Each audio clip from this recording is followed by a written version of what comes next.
While people are making their way, I will go ahead and launch us if you're okay with that. I'm used to having an hour and a half to 2 hours with people, so this is going to be very challenging for me. And I also have my crib sheet to try to keep me on track. Okay, so one thing that the Pathways to Purpose series is interested in is thinking about how place shapes people in their work. So in this case, your writing in particular, I guess not just your writing, your art. So I wonder if you could start by telling us a little bit about your neighborhood growing up. And I was like, you know, if you're reminiscing with your friends about growing up in your neighborhood, what kinds of things are you remembering? Yeah. Oh, that's such a good question. So I'm from Chicago. I'm from the south side of Chicago. Yeah. Any Chicago, make some noise. There it is. My people. What's up? Yeah. So I'm from the south side of Chicago, specifically. I'm from a neighborhood called West Pullman. I grew up like off of like 116, just west of Halsted Street. And yeah, I mean, it was, for me, like, it was a really beautiful, really interesting place to grow up, right? So the house that my mom lives in now is a house that, like, my grandparents bought in the 60s, and you know, they moved out there, and kind of as they were moving, that part of the city was experiencing a lot of change, right? Like white flight and sort of those sort of like larger socioeconomic phenomena. And I bring that up just because I think in a lot of ways it really shaped how I came up, right? So the community that I came up in was like pretty much all black, right? And I, you know, black, like working class folks. And I think that was really cool for me, and I think in some ways really important because it gave me a very strong sort of cultural grounding in who I was. But the thing that is, I guess, sort of an addendum to that is that when I started going to school, once I hit first grade, I transferred to this like magnet school, the school you had to test into, that was in this neighborhood called Mount Greenwood, right? And so the thing about Mount Greenwood is it's also on the south side, like far south, southwest.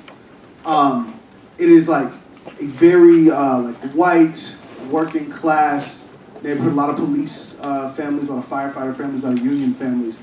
And there were ways in which like many of the people in the community were sort of hostile to the school because the school's racial makeup was just very different in the community. So there were a lot of like hang-ups in that. So it was weird in that yeah, I grew up in a neighborhood that was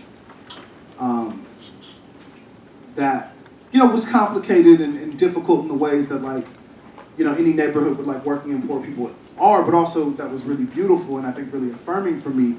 And then I went to this other place that was like not far away. It was like less than 15-minute drive. And in that space I found this like really safe, affirming school, but in the context of this neighborhood that was like deeply hostile to us as like 6-year-olds. How did you feel that as a 6-year-old? Like, how did you sense that? I mean, you know, so like, I mean, I remember like the school being vandalized by like neighborhood kids. I remember there was one time when they like wrote nigger like on the school. You know, we would, and we sort of like would get these like little bits of messaging like, yeah, like, especially as we got older and we were a little more autonomous. So like I remember one time I was gonna go to the mall after school and I was like maybe 7th or 8th grade or something. And I was like walking through the neighborhood and my my middle school principal like saw me and he like picked me up and he was like, don't walk over here. He was like, I'm gonna take you to the bus stop. You should not walk like through this, just get a ride. And so there were these like little subtle ways where we would get that message. Are there other places that have impacted you, like through family? I know a common experience is the southern migration of African Americans to like Chicago and Pittsburgh and stuff. Is that, like, so are there southern roots for your family or anything like that? Yeah, for sure. Yeah, so my grandparents 4 grandparents. One of them is from Chicago. It's my actually last living grandparent, my granddad. But his parents were from Yazoo City, Mississippi, and Alexandria, Louisiana. And then my other 3 grandparents, my grandmother was from Montgomery, Alabama. My other grandmother was from Napoleonville, Louisiana, which is sort of if you go, it's sort of like if you're in New Orleans and then you drive an hour and a half away from anything, it's about like 20 minutes past that. And then my other grandfather who I never met was from like Jackson, Mississippi. So yeah, so definitely like, you know, I think I felt, in many ways, like the shadow of those places, I think very much shaped me, right? Being like raised by grandparents who had been sort of brought up in these like sort of Southern cultural ways. Yeah. And did it pass through you and to you in some specific way, like food or temperament, or maybe it had kind of, maybe they assimilated more to Midwestern culture? That's an interesting question. I mean, definitely in terms of food, right? Like I think, you know, so much of like black food traditions in this country, like have lineage that can be traced to the South, and that's true for me and my folks. I mean, like one big thing that my family still does is every year we do like a big gumbo dinner on New Year's Day, and like that, my mom has like tweaked the recipe some, but like that recipe has been in our family for at least 100 years. It was like something that my grandfather's aunt, who was from New Orleans, like taught to my grandmother when my grandparents got married, and it's been sort of handed down in that way. So that, and eating things like Hoppin' John, which is like what is Hoppin' John? It's black eyed peas. Yeah. And like rice. But yeah, eating stuff like that on New Year's. Make sure you eat some green for like prosperity, all this stuff. Yeah. I mean, that's one like very specific. Yeah. So how about your family in terms of your day-to-day life growing up in the neighborhood? Like, what was a typical day like? Who was around? Oh, wow. What were they doing? That's such an interesting question. So I grew up, I think there were sort of 2 places for me growing up in the neighborhood, like coming home from school, that were like really important. Number one, I grew up right across the street from a park, right? And there was like basketball courts in the park and all that. And so I just grew up like playing a lot of basketball and sort of in many ways being like under the tutelage of the older guys who like stayed on the court, right? So that was a really important place for me, and then also my grandmother's table. So my grandma was she was from Montgomery, Alabama, and she became a high school librarian, right? She had a master's degree, which is sort of crazy as like a woman who grew up in the Jim Crow South, but a black woman no less, right? But you know, I would get home from school and me and her would just like spend a lot of time together, like watching Jeopardy, and we like keep our own scores. And she was super interesting because she was like she had a very expansive vocabulary, but she was also mad country, and so you'd hear her use these just like these like colloquialisms, and then she'd end the phrase with like a word like colloquialism. And I would be like, Grandma, what does that mean? And she always kept 2 dictionaries under the kitchen table. And she would just be like, yo, look it up. And so she would help me sound out words. And that, in some ways, like that was really kind of where I think I fell in love with language, or became, like first delved into like that fascination with language. Was just like, just being tuned to like how she spoke. And then from there, like being taken to the dictionary, literally. Are you trying to tell our students that it's important to look up words they don't know? Everyone in here like carries like a supercomputer in your pocket. If you're just out here not knowing stuff, like, couldn't be me. That's all I'm saying. Truly could. So where does poetry and hip hop enter the story? I think it's connected to your grandmother, right? Oh, I mean, yes. Or is it precede that? Or? I mean, I think certainly like the interest in language, right? And I think also the interest in reading, right? So like my grandma used to have a saying, she would say like, you know, whatever you read, you just gotta read, it's all food and it'll feed you, right? And so she would let me read anything. She like, I had, as a kid, I remember I had like video game magazine subscriptions and subscriptions to like, you know, like when I got interested in hip hop, like music magazines and all this stuff, like, I remember reading, she would let me read these like terrible, like smutty ass like street novels. Like if anyone has ever read the writers Iceberg Slim or Donald Goines, yes. So for everyone who knows those things, they're like, yo, you were reading that when you were like 8, and yes, absolutely. But yeah, so there was sort of that grounding, and I think like coming into my adolescence, there were a number of things that I think started that, you know, just being a kid sucks. Being a kid is like, I think very hard because you're growing into yourself and you don't always have the language or even the power to find a comfort in this new person you're becoming. And so for me, I think in that discomfort, I found writing as one of the things that sort of, that helped me make sense, that helped me sort of self-soothe. And then with that, I became like, you know, obviously I always liked music, but I think I became more interested in music and just like wanting to rhyme. And then I had a teacher, Mrs. Cap, who was my 7th and 8th grade English teacher, who like forced me to do a poetry slam. And I didn't want to do it, and she was like, if you don't do it, I will fail you. And that was like the best. Yeah, it's the best threat that anyone has ever levied against me. Because like truly like walking into that space, I think opened up an entire world of possibility for me as a 13-year-old. Okay, so you can't stop the story there, right? Because like what happened? Oh, yeah, okay, so I competed in Louder Than a Bomb, which is an organization, a festival that I still work with now. And so the first event of Louder Than a Bomb is an event called Crossing the Street. And the thing about Crossing the Street is it's like not a competitive moment, right? It's really just like all of the students, all the young people that are a part of it, go and take part.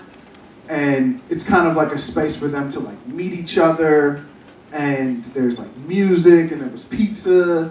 And it was like the first time I ever saw people like freestyle rap like in person. I was like, wow, like people actually do this like for real in person, not just like me like in my room like quietly to myself. Like other people actually do this. This is crazy. And it was like, you know, the first time I like met like breakdancers or met like young people that were graffiti writers or all these things, and it was like this space that allowed me to become culturally connected. And I just remember walking into it and being like, wow, this is the coolest space I've ever been in, and I don't think I ever want to leave it. And so in many ways I haven't, which is strange. But how soon before you knew that your teacher was right?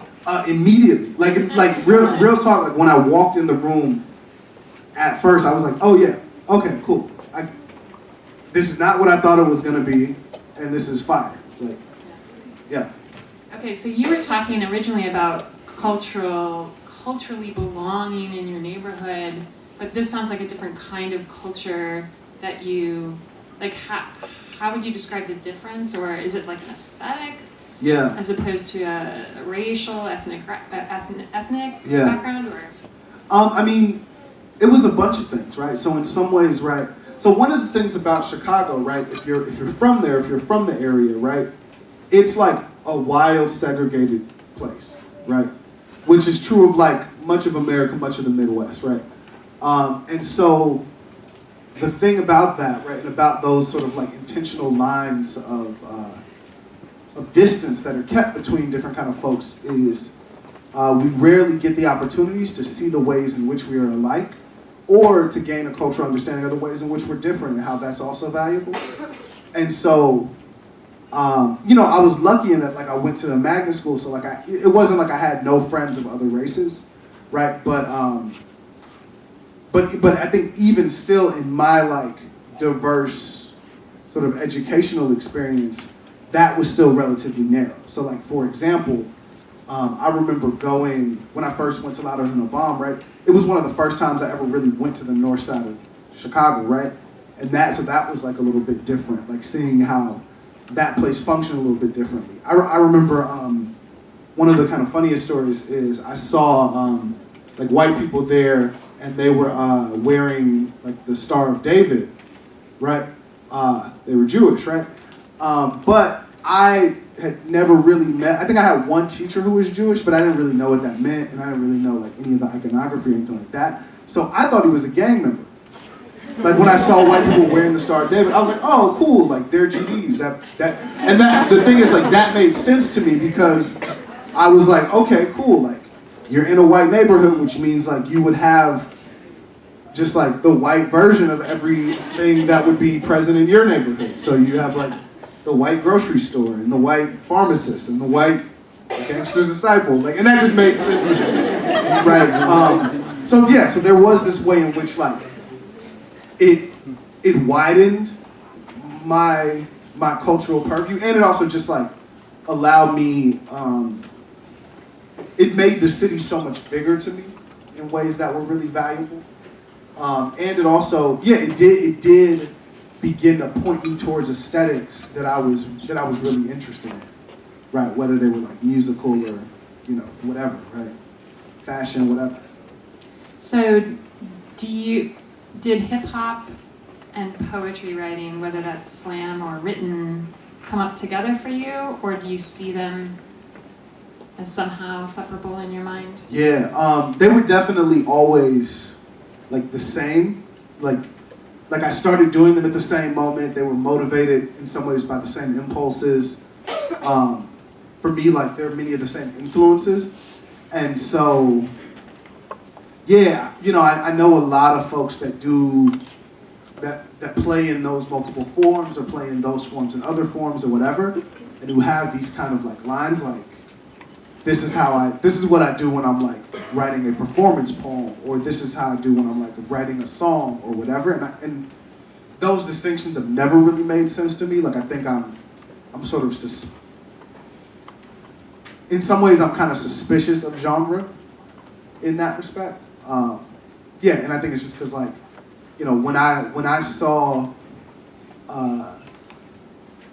Amiri Baraka on Def Poetry as like a 12-year-old, that made me want to write. And also, you know, when I heard the Clips album Lord Willing at summer camp, that also made me want to write. Like, it wasn't like, yes, when I'm feeling like high-minded and political, I will write a poem, and then when I like want to be like, you know, like ratchet with my friends, I'll write raps. It was just like, no, I write to be able to like distill and consider my own experience and the experience of the people around me. So I read somewhere that your grandmother didn't want you to go on into poetry for a living because she thought you'd be a starving artist. Yeah. And you didn't listen to your grandmother of all people. Like, why not? Shout out to grandma. Yeah, I mean, so yeah, my grandma was like, so the thing I'll say, my grandma was like super duper supportive of me. Like I remember being a freshman in high school and wanting to go to like, there was a hip hop jam at Jones College Prep High School downtown Chicago, and I wanted to go, but where we lived was so far out that the buses stopped running after a certain time.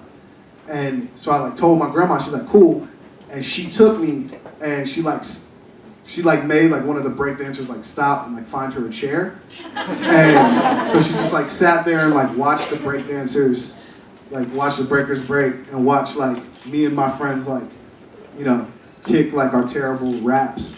And so she was always like super duper supportive of me in those respects. But yeah, like definitely, my grandma passed when I was 16. And yeah, I think she was just worried that like,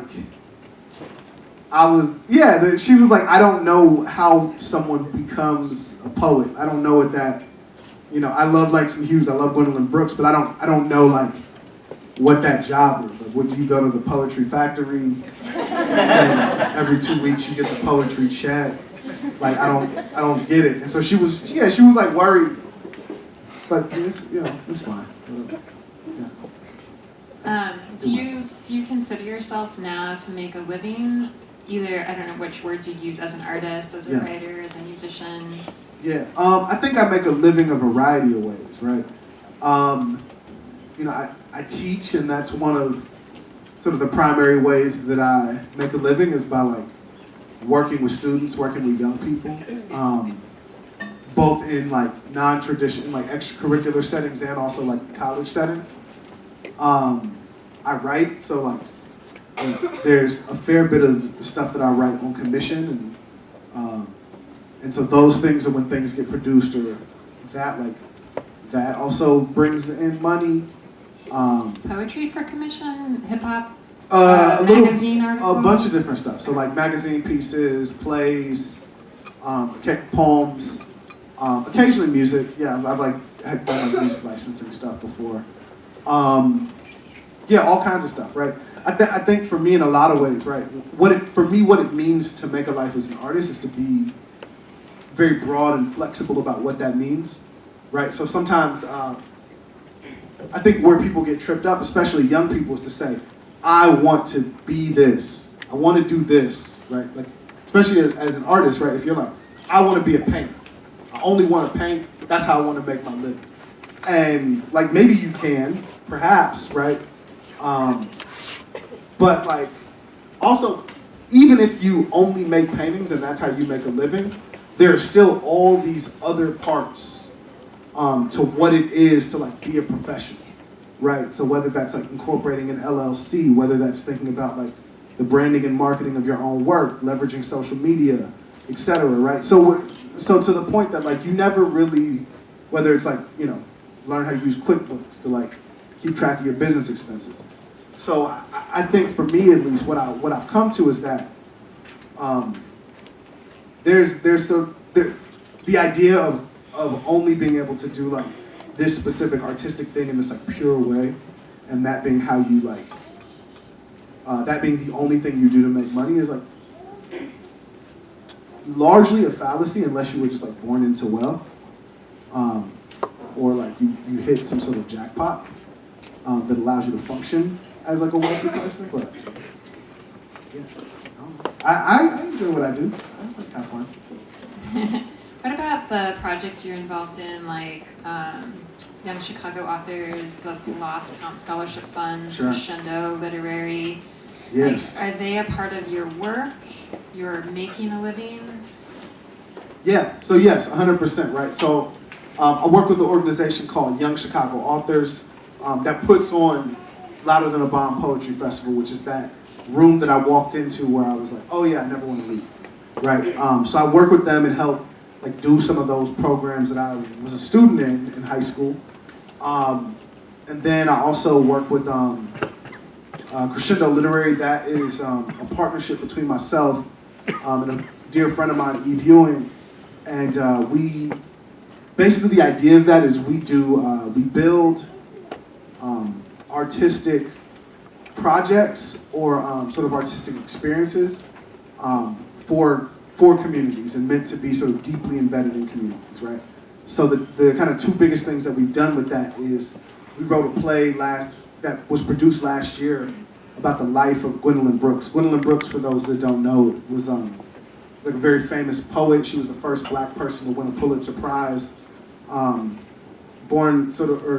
Raised and lived her life in Chicago and was like a sort of very important, not just writer, but also like cultural figure and just mentor to a ton of people. So we wrote a play about her life, and then we also produce with the Poetry Foundation, which is based in Chicago. We produce like a poetry block party the last Saturday of every July, which is a lot of fun, where we have like a bouncy house for the kids and free workshops and music performers and poetry performers and food trucks and community organizations tabling and all this kind of stuff, sort of centered around poetry and trying to like bring together people around the notion of poetry, but also just trying to bring together people for like, you know, a dope like community festival in the summer, because, you know, this is what we do as Midwestern people, is we like suffer through like 6 months of deeply unpleasant weather for like the 3 when it's like really nice out, and we're just like, yeah, let's just like never go inside. Let's just like wear tank tops and like, you know, walk around and like eat food outdoors. Like, so we just, so we're like, well, what can poetry contribute to like the Midwestern impulse to never go outside when it's nice out, or never go inside? So this might not be an important question, so we can skip it if it's not. But are these other projects that you're part of an extension of your creative work, or are they complements to it? That's an interesting question. I think of all the work as sort of connected, right? Okay. So my friend Eve, right? She's super interesting. She's like, she does a bunch of things. She's like famous on Twitter. She is writing this comic book for Marvel. She's a poet. She's like an educational sociologist who's a professor at the University of Chicago. She just wrote a children's book. And she has like a book about like school closings, like an academic book about school closings, all coming out. Right? And she does like a million other things, and like we make stuff together. But she has this saying that I sort of like, where she says like, all the projects that I'm working on are actually one project. And so for me, I think of that. Yeah, I think similarly, right? That in many ways, what I'm trying to do as a writer is to help people see pathways towards each other, and help people like, and just like practice a kind of radical empathy in the writing. And I think that the community work is similarly positioned to like expand people's abilities to like to see each other and treat each other as human. What's the radical part of radical empathy? Our core is empathy and dialogue, so any core student here is going to hear that and wonder, like, what's the radical part about that? Yeah, I think, I think when you begin to consider everybody as a person who deserves, like, the kind of,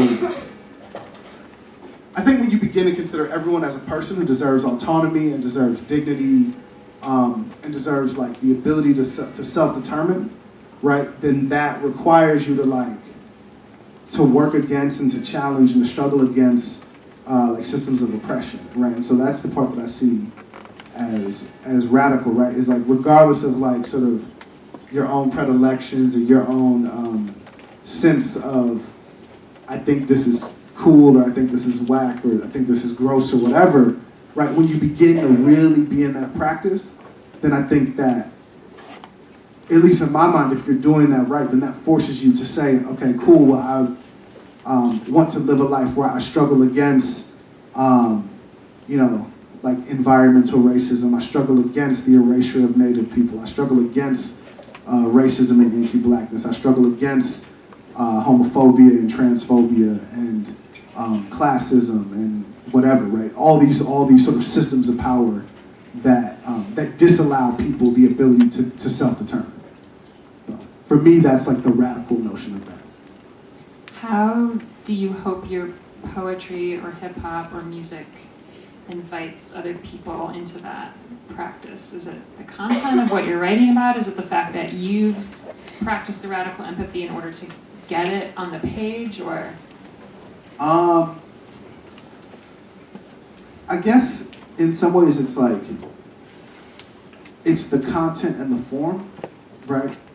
In that, I can't tell you how many books as a young person I was drawn to because I heard someone say them in a rap song, right? Whether it was like the autobiography of Malcolm X, or Derek W. Bell's Faces at the Bottom of the Well, or the People's History of the United States, or whatever, right? And so for me, like, I think there's something about the referential nature of hip hop that is really useful in that it can sort of begin to build like an intellectual index for a person, for a listener.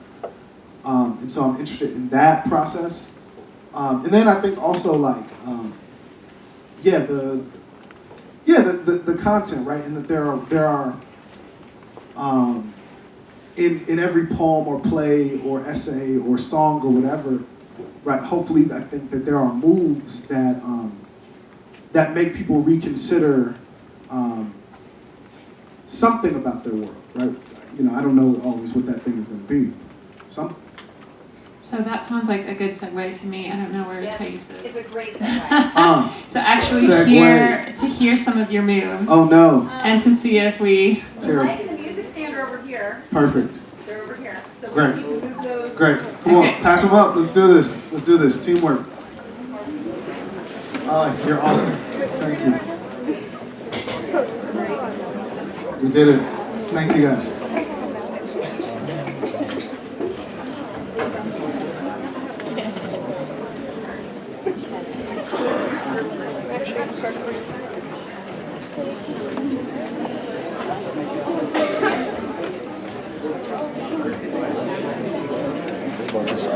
All right, cool. So, let's see. The way that I'll do this is, I sort of dislike like a straight reading because I think it is a good opportunity for people to like catch a nap. And so I think the way that we'll do this is I'll read maybe like one or two things a piece. And then after that, I'll kind of pause, and if there's like questions or comments, either about the poems or about, you know, my work or something I said in the talk or whatever, we can do that also. Cool? Yes. All right. So I'm gonna read this first poem. This poem kind of comes from, you'll see, it comes from this like weird interaction I had with this guy on the internet. Man, Al Gore's internet is a crazy place, y'all. I really like calling it Al Gore's internet. It's very funny. All right, so this poem is called Nate Marshall is a White Supremacist from Colorado, or Nate Marshall is a poet from the South Side of Chicago, or I Love You, Nate Marshall. When I first made my name Nate, I was just a boy at summer camp looking for cool in the muggy shadows. And so when the white boy snipped Nathaniel to just a touch of the tongue to the mouth roof, it seemed to me a religious moment, a new confirmation as okay. This was 2000 and you had been Nate Marshall for decades by then. Years later, I find you buried in a Google search of myself, and I follow you silently for the next year like a high school crush.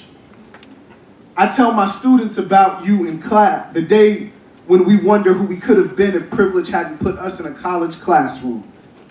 I tell my ex about you in bed, and it's convenient that there's this other Nate Marshall to be the liar lying there this time. I see your failed run for office, and I think about how your ties to white supremacists spelled your demise. In third grade, the Black History Month paper I wrote on the Black Panthers wouldn't color me radical enough, and I am ashamed I have never been pushed out of a spotlight for loving my people too much. Your day job is roofing, and I just watch HGTV in hotels. You are the truer amongst us, Nate. You, peddler of propaganda and seller of shingles. Can you show me how to love what you love? Every time I've said, what's good, nigga, it's possible we've matched our mouths symmetrical around the two G's in the middle. I won't lie to you, Nate Marshall, or to myself, Nate Marshall. I too have hated a nigga and lived to tweak the tail. I too have sat suspicious in my basement, wondering who was coming for my country. I too have Googled myself and found a myself I despise. I see you, Nate Marshall, and now you've left Twitter after I told my followers to tell you that they love you and your book and your commitment to black people. And I feel you, Nate Marshall. I've left places and loves when they told me they loved a Nate Marshall I didn't recognize. Cool.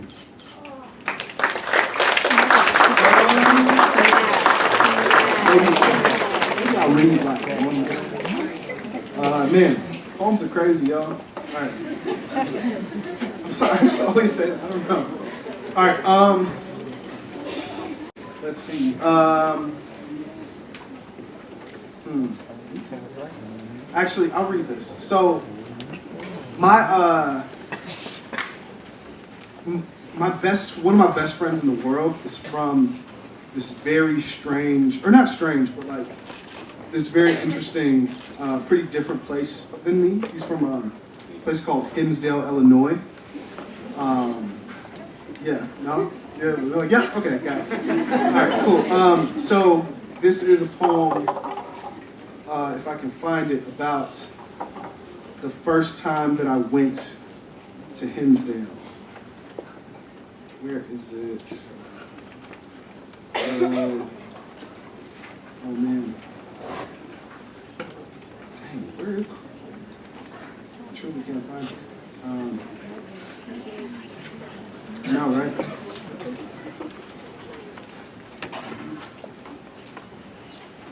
Oh, actually, you know what?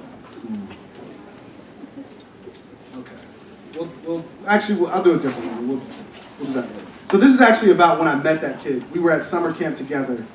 And I used to go to summer camp at Northwestern University, which is in like a suburb called Evanston. And this is about like being in the Foot Locker in Evanston. This is called Foot Locker. The sales associate has no idea about my size. He spies from the top of a ladder, no pretension of acting like he was reaching for the fitted hat. The other associate at ground level, close to my spine, is the off-brand backpack I wear. I think about buying a new piece of cool. With the summer camp savings, my mom has 10-monthed into a plastic bag of traveler's checks. But I can't breathe enough suburb to be frivolous, so I walk out. Later, a white kid in my camp group shows me the guts of his book bag stuffed full with hats, headbands, t-shirts. Yeah, that's cool. Any questions, comments, concerns? Yes?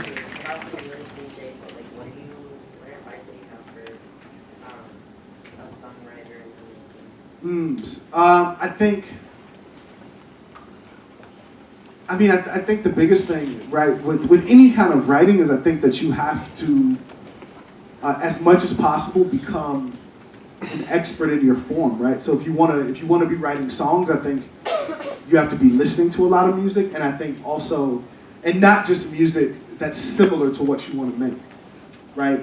So one of the times when my work has really opened up for me has been when I've challenged myself to listen to or read things that I wouldn't normally pick up.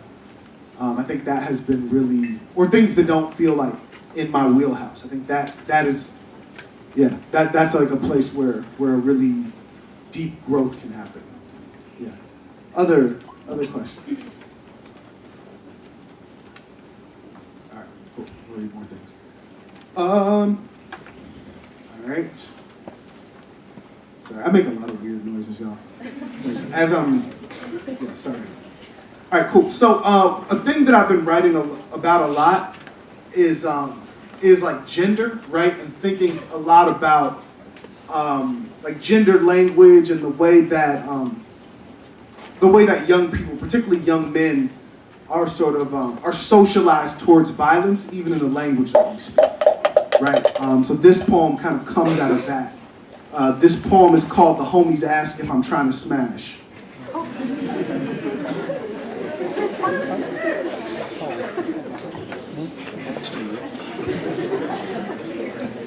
All right. Our language for sex: stain, smash, bang, beat, hit. This is where we live. a land of impact and soiling, a gaggle of boys boasting over hurt, our tongues wagging, stupid flags of a dumb country, our love for each other measured in what we lord over.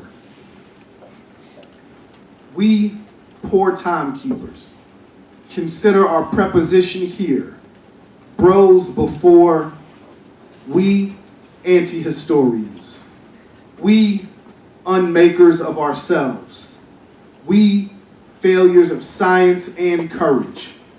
We, ugly. We, ugly. We, ugly.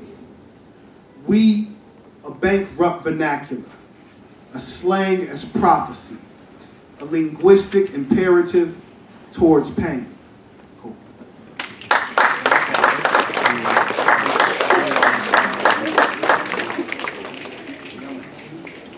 Language is crazy.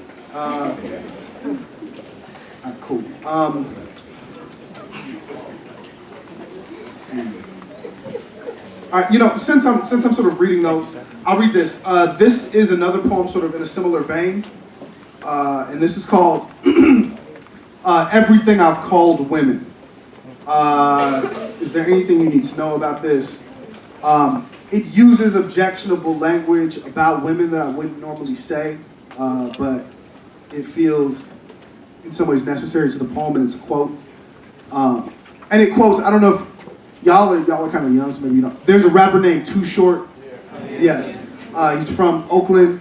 He is like super duper vulgar. And he loves talking about pimping and the sexual favors that women, pay him. So, yeah. All right. Everything I've called women. If I said baby, you might think a certain thing, but nah, that's only maybe what I mean. Perhaps I'll say ma, and your mind says Cameron. Women creeping up, but I'm a changed man. And that's not game, ma. It's practice in high school, and thought isn't out yet. We're classic Chicago, and bust downs bloom in our mouths. My ma spits too short, and the line I catch the first time is, bitch, bitch, bitch, bitch, make me rich. But ma puts me on punishment when I whisper ludicrous and tells me sex shouldn't hurt. I say nothing and ma lets it go until a few years later when I get Becky or Brain or Top or Dome by a girl and ma tells me everything I've risked for this escapade. I can't fix my mouth to say, but ma, what I got, I didn't ask for. Shorty just kind of went and I was supposed to moan street things like, hey ma, you look beautiful. And after that, I moan it all and give women a rash of nicknames. There's ma who calls me Pa and Hollywood and princess and pop star and doctor and lady and knee socks and ma, what's your name? I just put where we met in my phone. Don't be mad though. I remember our whole convo, ma, and bae and baby and honey and shorty and poison and tenderoni and when I'm lonely, hey stranger, how you been, ma? And sometimes I've called and gotten dial tone songs or been told, Nate, do you remember my name? Or is that why you say, ma? This is very random, but that poem is it's a form called a ghazal, which like repeats. So like that phrase ma is like, yeah, that's why it's repeating so much. Questions, thoughts, comments, concerns? Yes. You said you like putting yourself out of your wheelhouse. Have you ever tried writing a poem or song in another language? No, because I'm bad at other languages.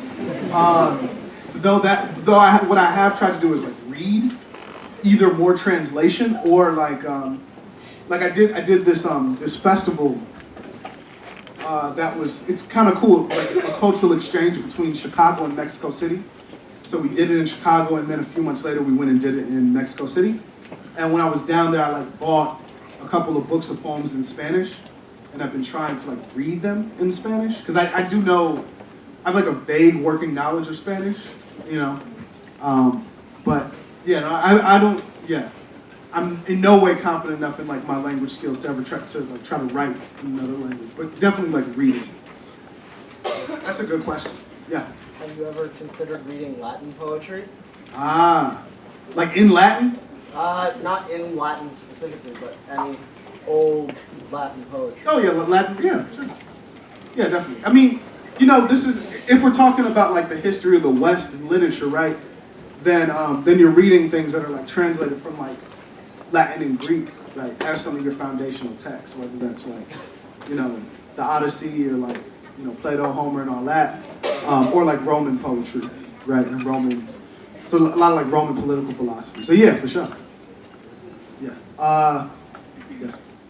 Who's a poet you look up to? Ooh, who's a poet I look up to?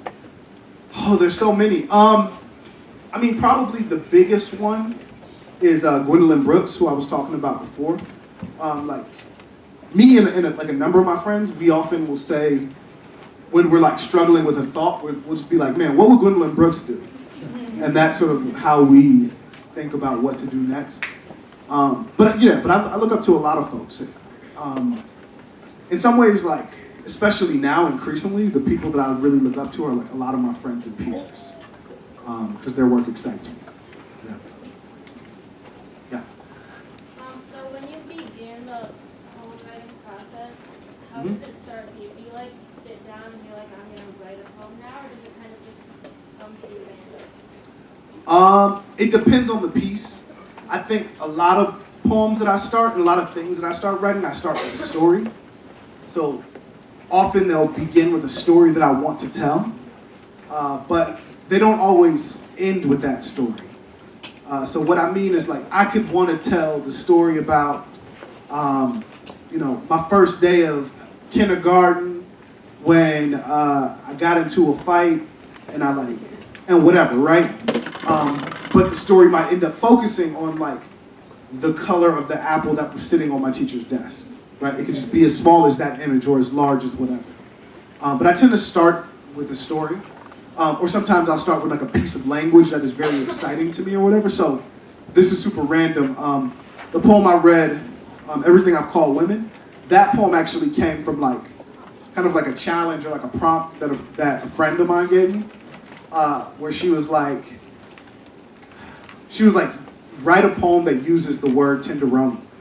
I was like, how the hell?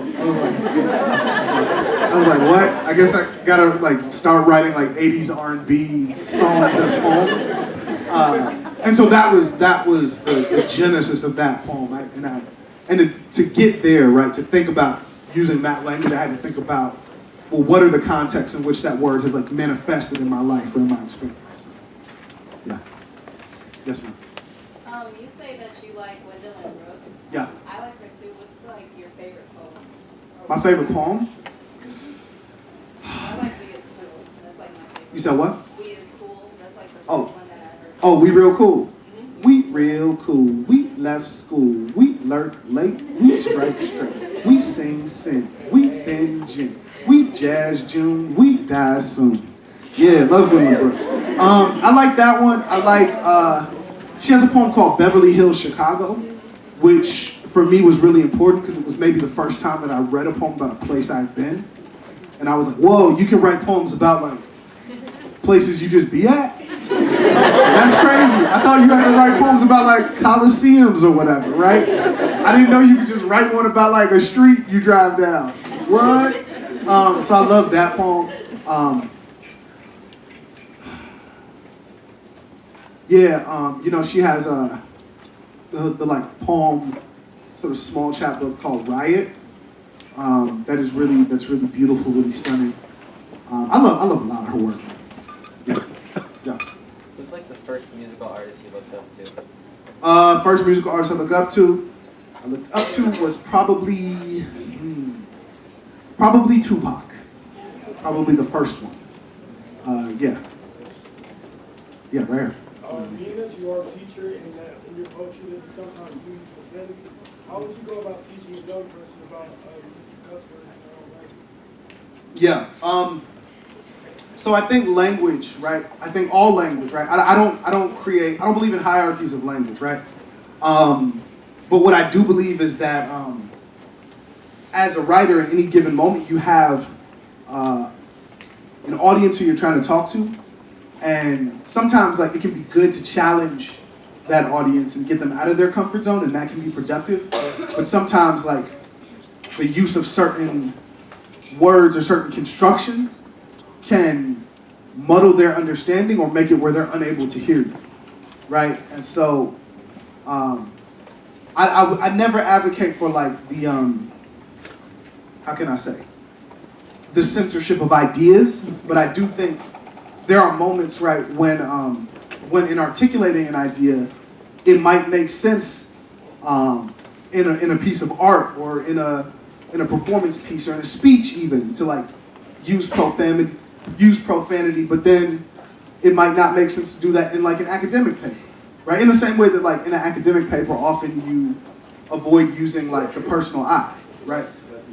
It's not because like you're not allowed to say I think this. It's because you wanna articulate yourself in that style so that the people who are receiving it can receive it, right? So that's the way I think about it. Do you like believe in separate art from like the artist? Ooh, that's an interesting question. Do I believe in separating art from the artist? Like sometimes artists get way out of pocket and they're like, well, you have something like this. I don't got to do nothing to stay black and die. Everything else is optional. Yeah, I mean, that's true. But I think in terms of separating the art from the artist, I do think, I think you can, right? But I do think that there's, when we're talking about like existing in this society, right? In this like society that like engages in capitalism and engages in markets, that's a bit of a fallacy, right? So people will say, I mean, let's take like a like a good example, right? R. Kelly. People will say, well, you know, R. Kelly sucks, but, you know, I do love like, I love like, you know, he just has jams, right?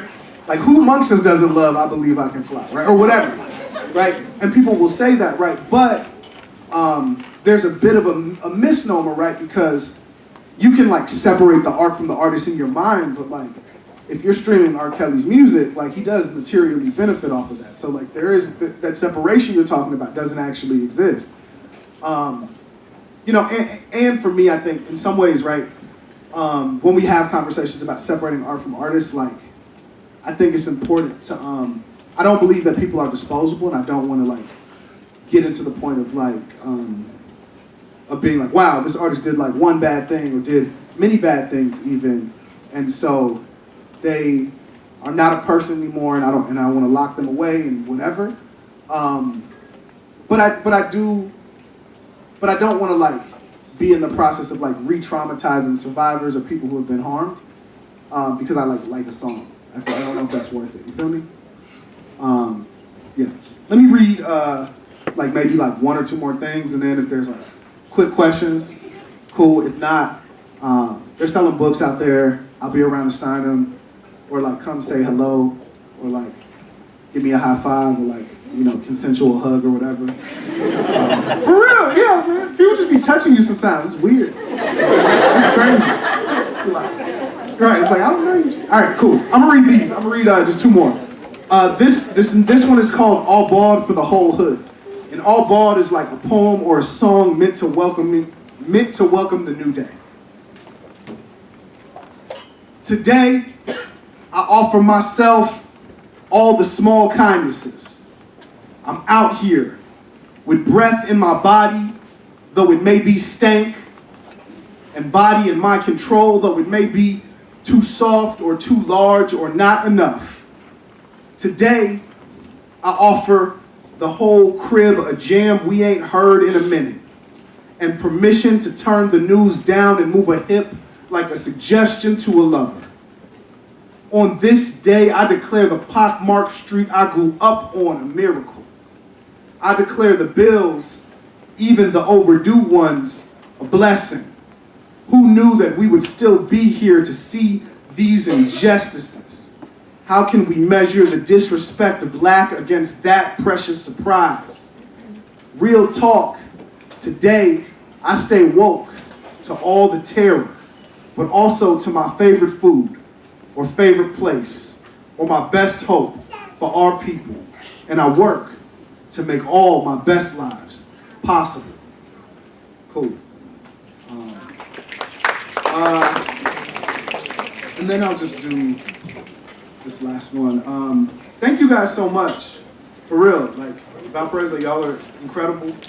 And also thank you to, to the English department and to the center and to Thais and everyone who helped make this happen. This has been great. I'll read this. This is called Fit 11. Fit 11 is my favorite number. I was a math major, in case you can't tell. I was definitely not a math major. I took one math class, I got a C, it was terrible. But Fit 11 is my favorite number. It's, a lot more than a little bit. Fit 11. Fit 11. Don't worry about it, you're good.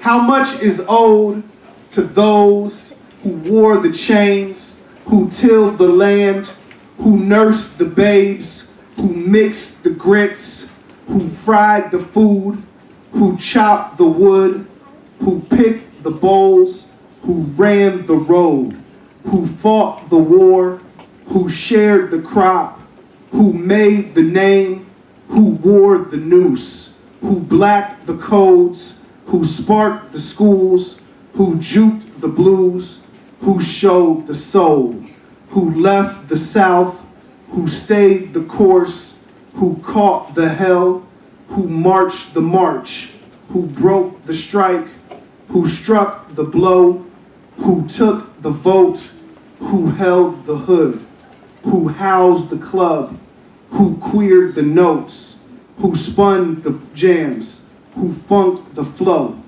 who built the thing, who built the thing, who built the thing, who, take the payment you ain't give for all that and press it down, make it overflow, fit 11 times, and give me that in my own numbers of my own currency. Cool, thank you guys so much.